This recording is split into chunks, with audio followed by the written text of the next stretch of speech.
SSC 26 batch আপনাদের সকলকে আজকের ক্লাসে স্বাগতম। আজকে আমরা একটা সিকিউ কোশ্চেন সলভ করব, যেটা রাজশাহী বোর্ড 2024 সালে ক নাম্বারে এসেছিল। কোশ্চেনটাতে বলা হয়েছে p⁴ প্লাস p² - 2কে উৎপাদকে বিশ্লেষণ করো। এই কোশ্চেনটা সলভ করি। চলেন আমরা কোশ্চেনটা সলভ করি। এখানে বলা হয়েছে p⁴ প্লাস p² - 2, এই জিনিসটাকে আমাদের কি করতে হবে? উৎপাদকে বিশ্লেষণ করতে হবে।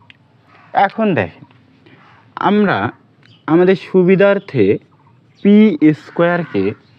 x ধরে নিই। আপনারাও কি করবেন? p² x ধরে নেবেন। এখন এই সমীকরণটা আমরা ভাঙি। চলেন তো ভাঙি। কিভাবে ভাঙা যায় দেখেন, p⁴ এটাকে আমরা লিখতে পারি না p² এর ওপর হোল স্কোয়ার প্লাস p² - 2।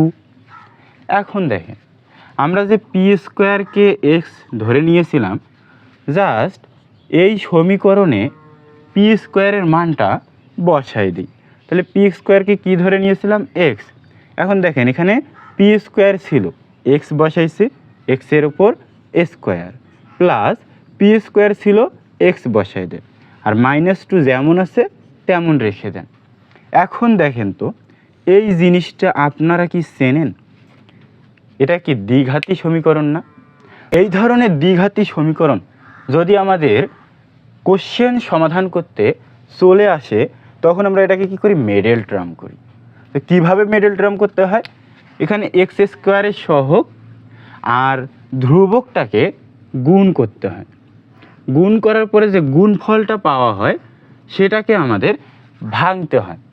এমনভাবে ভাঙতে হয় যাতে x-এর সহগ অর্থাৎ 1, এই যে x-এর সহগ 1, আর আমাদের যে ধ্রুবক c অর্থাৎ -2, এটা পাওয়া যায়।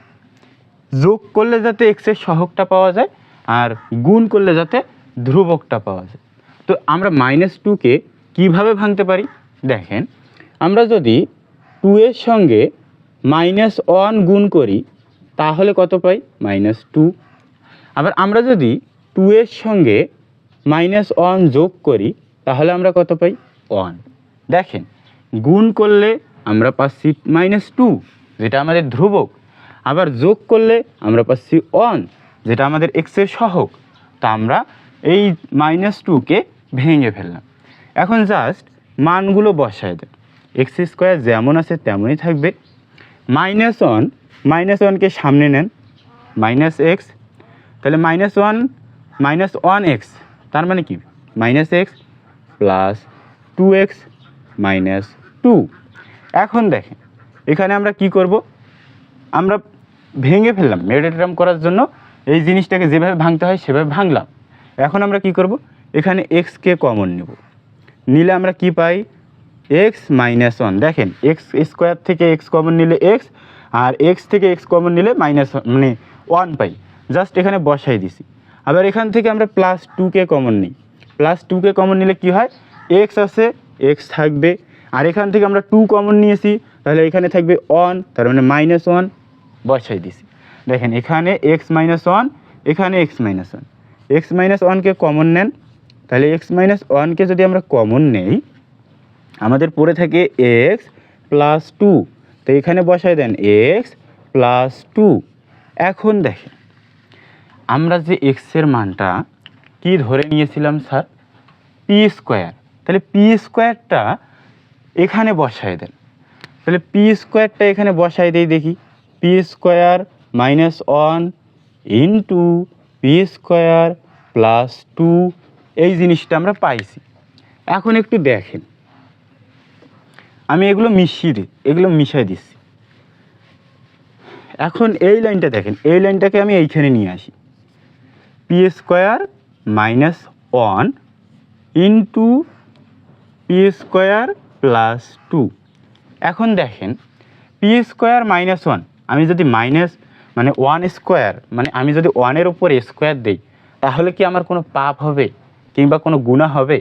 হবে না। কিন্তু 1-এর উপর স্কোয়ার মানে কি? 1। তাহলে আমি জাস্ট এখানে 1-এর উপর স্কোয়ারটা দিয়ে সূত্রে অ্যাপ্লাই করব। তো এই জিনিসটা দেখেন তো একটু, এটা কি আমাদের চেনা শোনা সূত্রের মধ্যে পড়ে না? এখানে কি পি স্কোয়ার মাইনাস ওয়ান স্কোয়ারের সূত্র, তার মানে কি এ স্কোয়ার মাইনাস বি স্কোয়ারের সূত্র। এ স্কোয়ার মাইনাস বি স্কোয়ারের সূত্র কি এ প্লাস বি ইন্টু এ মাইনাস বি। জাস্ট আমরা ওই সূত্রটা এখানে বসাই দেবো। এখানে এটাকে এ হলো আমাদের পি, বিটাকে বি হলো আমাদের অন। আমরা এ বি মানে পি ওয়ানকে ধরে সূত্রটা বসাই দিই। তাহলে এখানে জাস্ট সূত্রটা বসাই দেন। তাহলে P plus one into P minus one, আর আমাদের বাকি পড়ে থাকে এই অভাগা, একে বসাই দেন। তাহলে p square plus two. Just দেখেন আমরা এই জিনিসটাকে উৎপাদকে বিশ্লেষণ করে ফেললাম, এটাই হলো আমাদের অ্যান্সার। তাহলে আমাদের রাজশাহী বোর্ড 2024 সালে ক নম্বর কোশ্চেনে একটা প্রশ্ন আমরা সমাধান করে ফেললাম।